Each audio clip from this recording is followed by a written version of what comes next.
Daily Bible reading, Nehemiah chapter 4. When Sanballat and Tobiah and the Arabs, the Ammonites, and the Ashdodites heard that healing had come to the walls of Jerusalem, that the breached parts had begun to be filled, it angered them very much, and they all conspired together to come and fight against Jerusalem, and to throw it into confusion. Because of them we prayed to our God and set up a watch over them day and night. Judah was saying, "The strength of the basket carrier has failed, and there is so much rubble.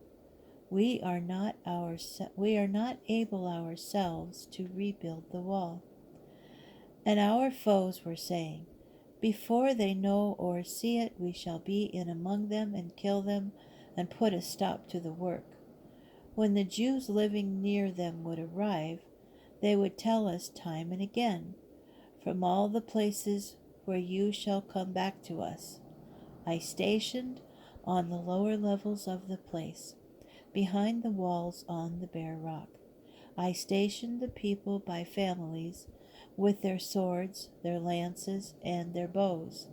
Then I decided to exhort the nobles, the prefects, and the rest of the people. Do not be afraid of them. Think of the great and awesome Lord, and fight for your brothers, your sons and daughters, your wives and homes. When our enemies learned that it had become known to us, since God had thus frustrated their plan, we could all return to the wall, each to his work. From that day on, half my servants did work and half held lances and shields, bows and armor, and the officers stood behind the whole house of Judah,